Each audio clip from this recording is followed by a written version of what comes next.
We are here today to announce that the previously unsolved 1997 murder of Ann Lustig, as well as a 1996 rape of a separate unnamed victim, have now been solved by the Cold Case Task Force through the persistence of law enforcement and modern DNA advancements.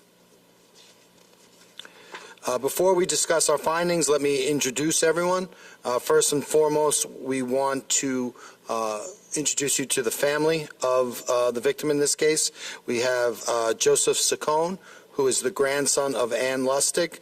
We have Peggy Saccone, who is Ms. Lustig's daughter, and we have Alan Lustig, who is Ms. Lustig's son.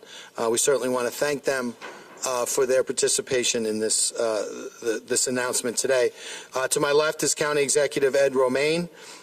We want to thank him for his support, not only of the Suffolk County Police Department, but as well as his recent support for the Suffolk County Crime Lab, and that financial support and revitalization of the crime lab has led to some of the successes of our cold case unit. So thanks to our county executive. To my right, we have the Suffolk County Police Commissioner Catalina. Suffolk County Police Department has been integral in this endeavor with cold cases as well as many others. So we want to thank Kevin. We certainly want to thank the men and women of the Suffolk County Police Department for their invaluable assistance. We have also members of the Suffolk County Homicide Squad. We want to thank them. We also have two members, retired members of the service, retired homicide detectives Patrick Palladino and Vinny Stephan. They were the case detectives on this case, and it was their initial work that eventually led us to be able to solve this case with the new DNA innovation. So we want to thank them for not only their work on this case, but their service to Suffolk County as well. And we're very, very glad that they joined us here today. I want to thank my cold case team. My chief investigator, Rich Zacharies, does a fantastic job, and he leads the cold case task force. We want to thank our deputy of our cold case unit, Nick Santamartino, and his and assistant district attorney Andrew Lee for their work on our cold cases. They're doing a fantastic job along with the other members of the task force. I want to just give you a summary of this case and take you through the steps that allowed us to solve the case. 29 years ago, in December of 1996 and February of 1997, a man committed two horrific crimes targeting the most vulnerable among us, and those are elderly women who were associated with the Kings Park State Hospital facility in Kings Park. One of these women, Ann Lustig, was murdered, and the other individual, who we're not naming publicly, experienced a sexual assault. She was raped. For 29 years, those crimes remained unsolved, and law enforcement at the time believed these crimes were connected, but the technology and investigative techniques that are present now were not present at the time. And so while they could link the cases together, they could not identify the offender. But today we're announcing that these two terrible crimes have been solved by the Cold Case Task Force.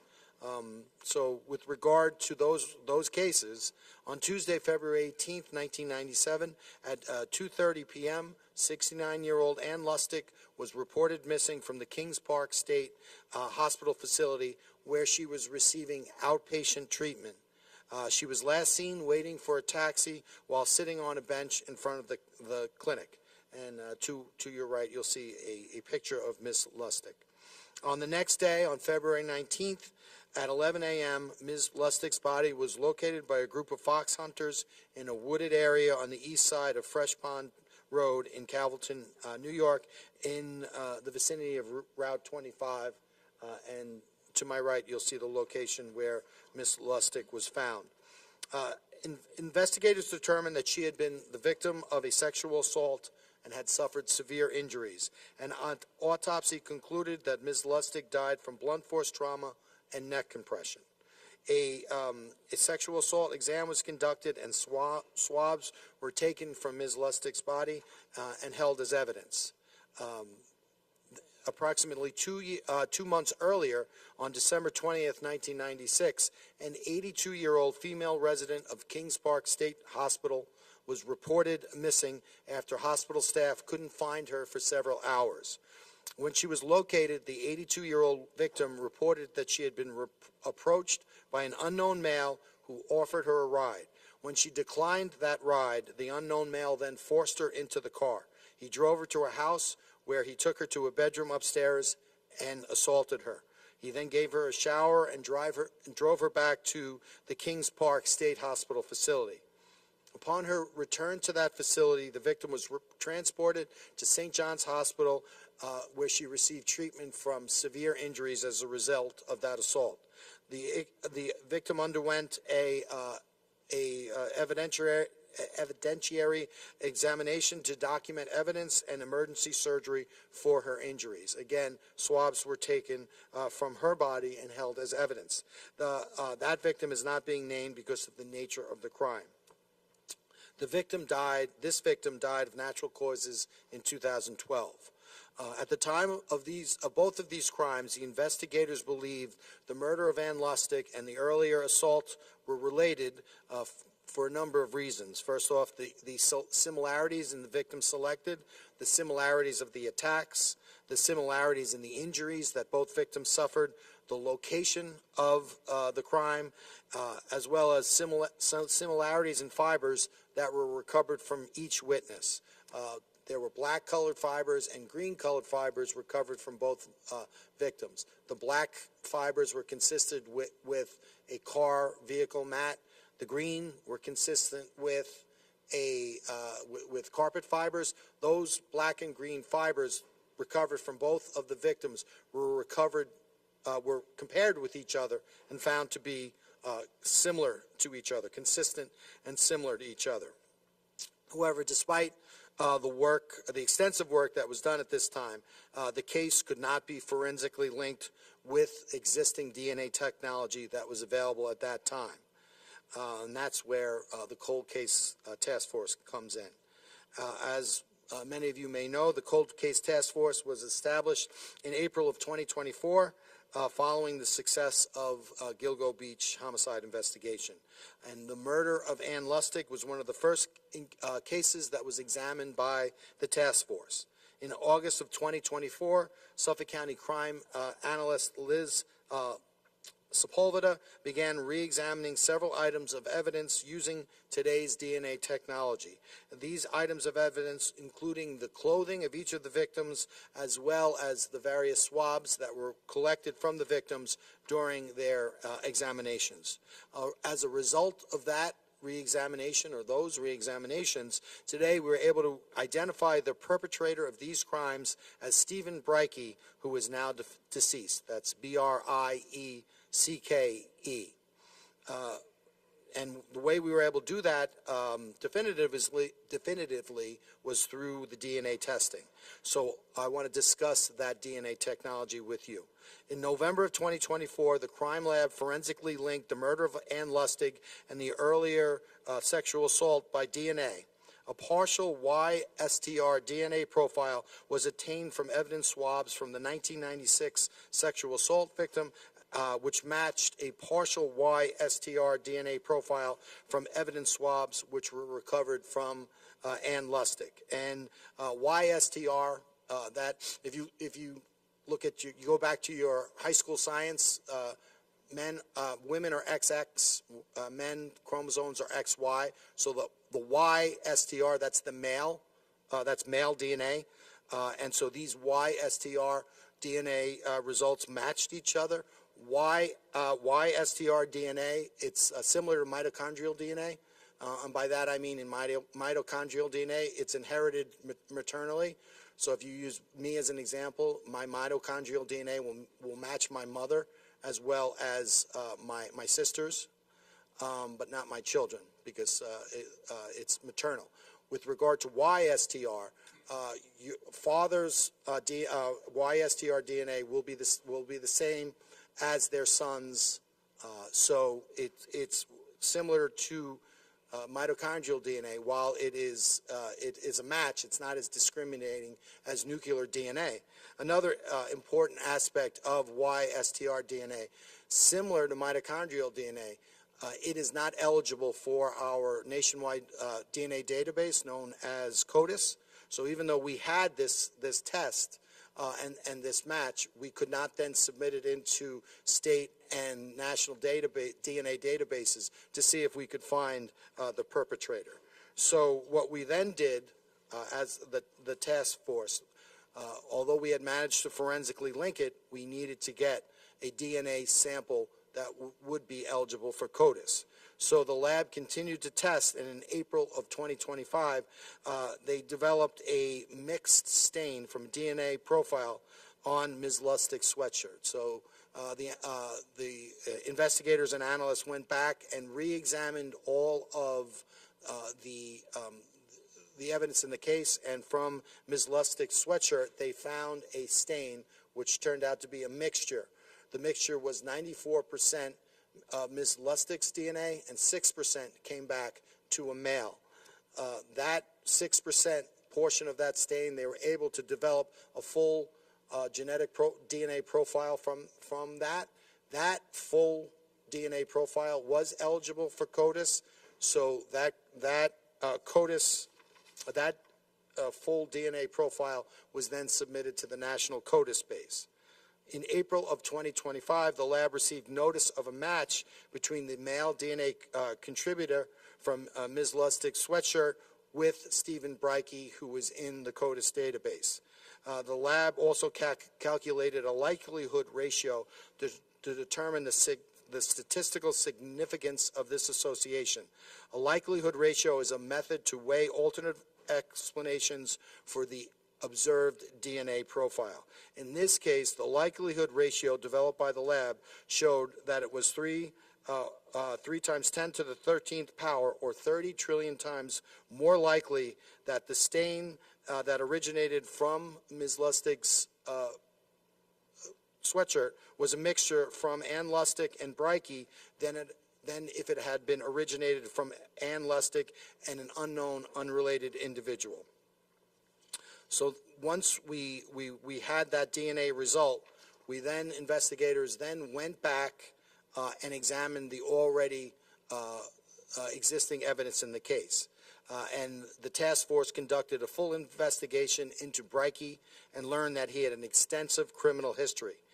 At the time of the commission of the crimes that we've been discussing, he was 39 years old.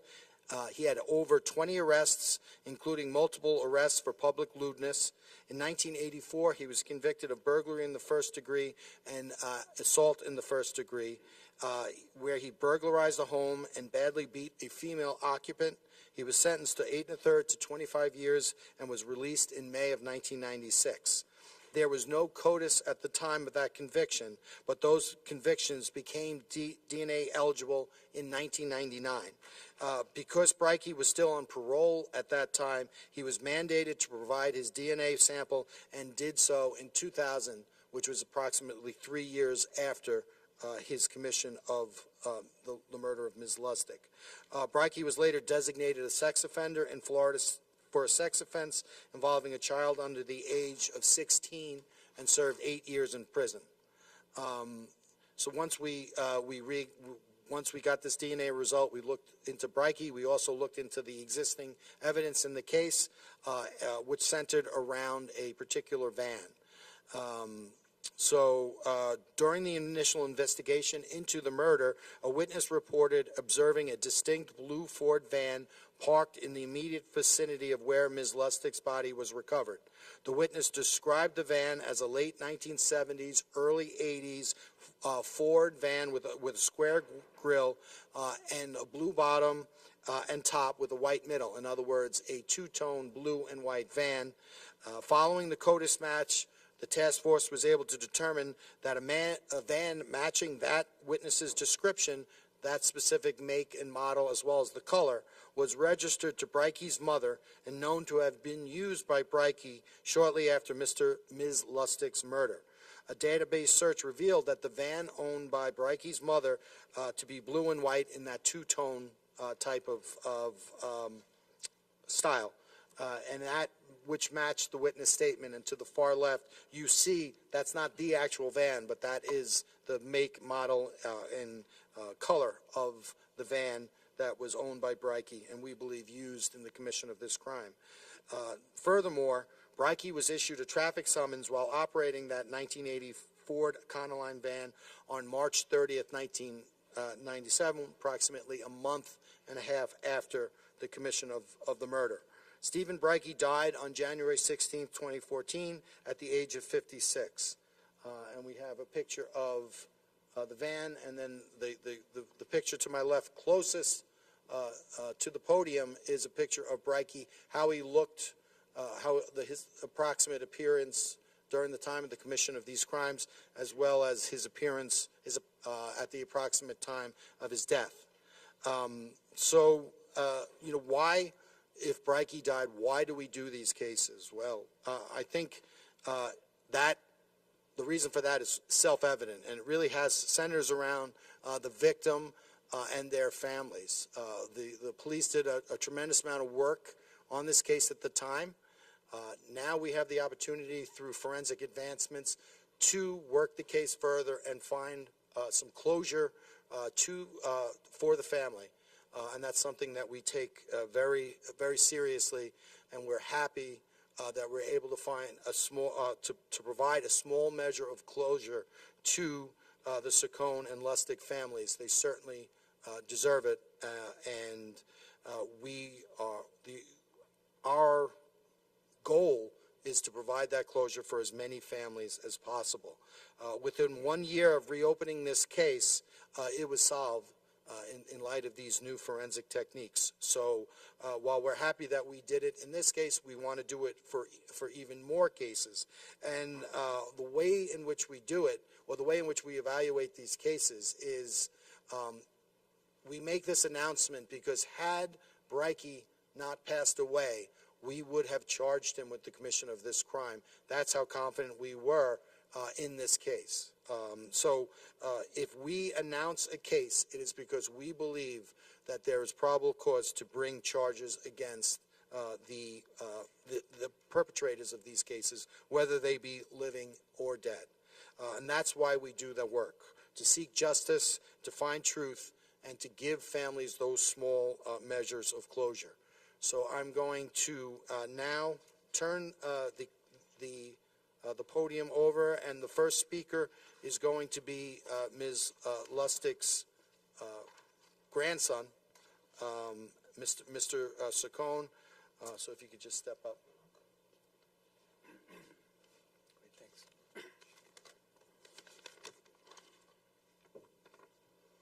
thanks. Thank you. How do you convey the feeling of an unimaginable loss? How do you make sense of an act of violence against your loved one? How do you thank those that helped you navigate such a loss over the years? How do you thank those that helped bring some semblance of closure to a near 29-year-long nightmare? My family and I consider ourselves fortunate that these are now the questions that we wrestle with after so many years of asking, what if? How could this happen? And of course, who took my grandmother Ann from us in the winter of 1997? So thank you to the cold case team for finally bringing us some answers to our questions. Thanks to their hard work and dedication, new tech, and good old-fashioned police work, you were able to give us something that generations of Suffolk investigators were unable to. A name, a face, and the knowledge that the monster that took her last breath from her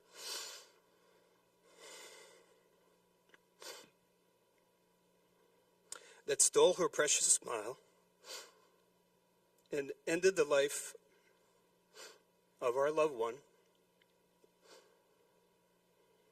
is no longer walking among us.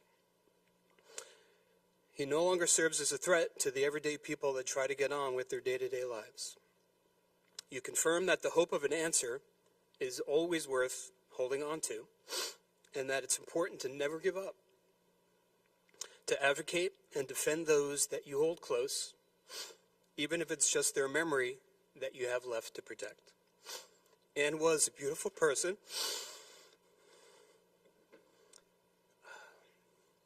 that navigated an ugly world and met a horrible end. Her life was full of challenges, and she never had it easy, but she did have us. To those of you who are still out there asking the same questions that my family has for close to 29 years and are still holding on to the love of someone taken from you, I say this: keep at it. Never give up. Make calls, write letters, send emails, ask questions, and don't ever quit in your search for justice. If justice is out of reach, as it is for our family, I encourage you to at least settle for answers to those questions that can be answered, and to hold those whose job it is to find those answers accountable, so that you can move closer to finding closure and a chance to move on with your lives, which my family and I now plan on doing at this very moment. Thank you. Thank you, Mr. Saccone, and he just described in ways that I could never possibly hope to what the importance of doing what we do. I'm grateful for him to be able to come up here and articulate that for all of us. The reaction we get from the families is just something that you can't even describe. Just the small bit of closure. So it's vitally important that we continue to do this work, and that's what we're going to do. We'll next hear from Police Commissioner Catalina. Good afternoon, everyone. I just want to thank the families for their strength, perseverance, and patience in this investigation, and for all the support along the way. The members of the Cold Case Task Force, for the great work that you've done and you will continue to do in the future. Ray, for being such an advocate for this unit. The county executive for all your support as well with it. And I think this really illustrates a great point that no victim in Suffolk County is ever forgotten, and we hope that, I can pretty much guarantee that we're going to have a lot more success moving forward with some of these cases. And also to the two retired detectives who came out here today for the great job that you guys did initially in this investigation, the due diligence to collect that evidence so successfully so it could be later analyzed through new technology. So, thank you for everything that you did. Thank you, Kevin, and he's so right to thank the detectives, working on Gilgo and this case and some of these other cases.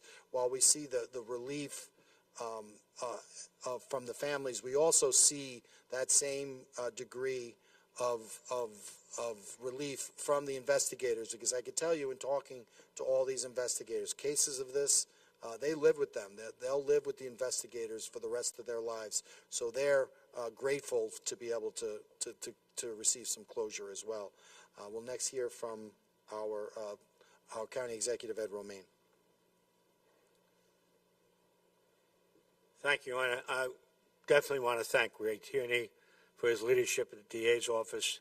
I want to thank the original detectives. Thank you, guys, because had they not collected that information, even though we could not be put to use for the current day technology until today, we would not be where we are. And then, most importantly, I want to thank the Cold Case Squad.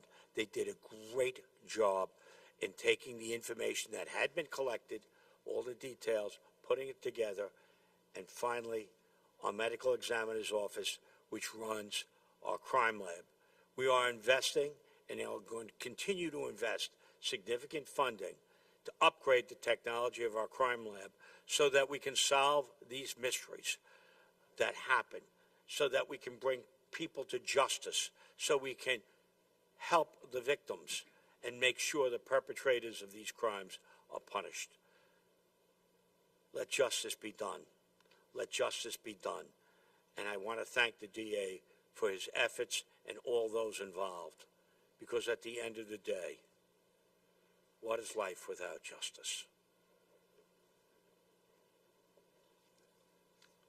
Thank you, Ed, and again, thank you for your support. Thanks to Kevin, thanks to the Cold Case Unit, thanks to Suffolk County Homicide. Special thanks. They're working, so they couldn't come here, but to the Crime Lab, they're doing wonderful work, so we especially want to thank them as well, even though they're not here. And with that, we'll turn it over to questions. Anybody have any questions? I can't believe...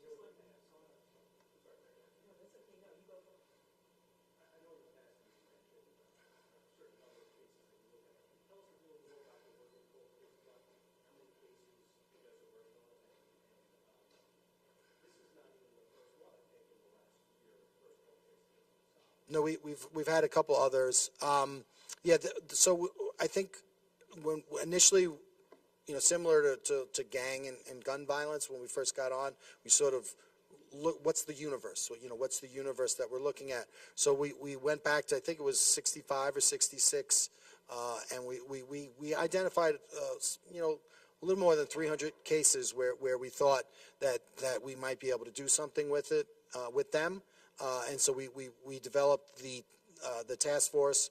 We brought in a number of investigators, and now we're sort of, investigating, taking cases off of that list, and depending upon what's there, seeing what we could do with each of the individual case. But obviously, it's highly factually, it's a fact-specific inquiry. So each of those cases that we're looking at, they're all a little bit different. That's why some cases, we make public, and in this case, because we had the good leads, we were just working those leads, and we didn't say anything publicly until today.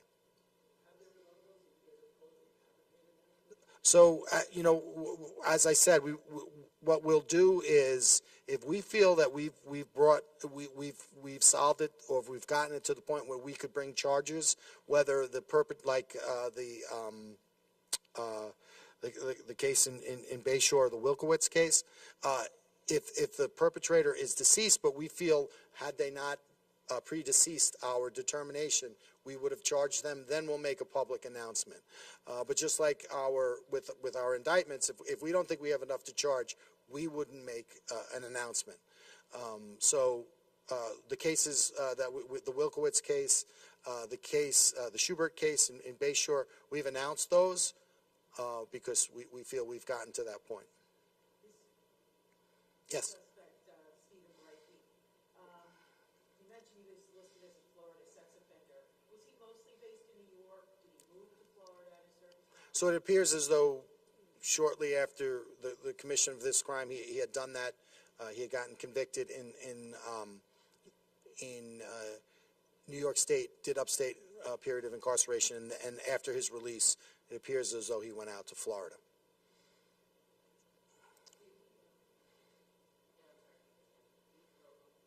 He did. A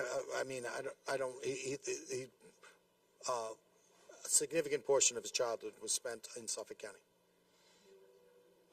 I want to say East Islip. Is it?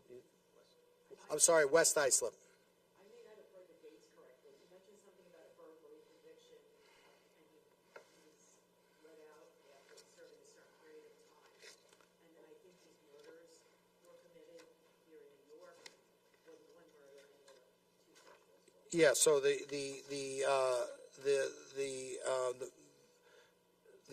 murder occurred in 1997 in February. The earlier assault occurred in December of 1996, I believe, and then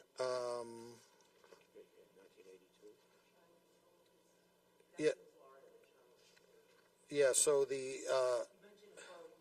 so the burglary, I believe, the burglary occurred in '84. I'm sorry.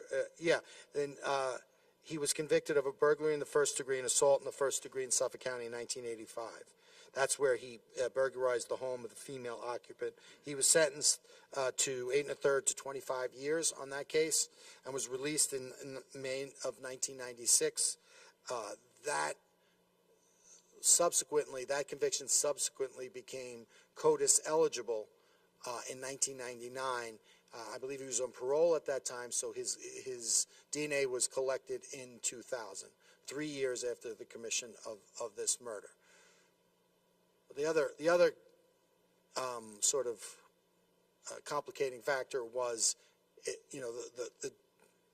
the DNA profile that we were able to obtain from the sweatshirt was a mixture, and back in 2000, they didn't have they weren't doing mixtures. I think our crime lab came online to do mixture cases in, I want to say 2019, 2020.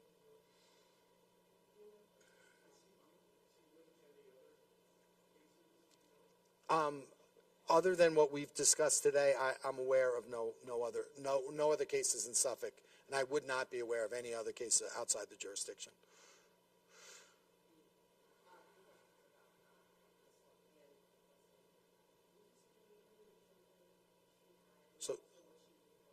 So she's here with her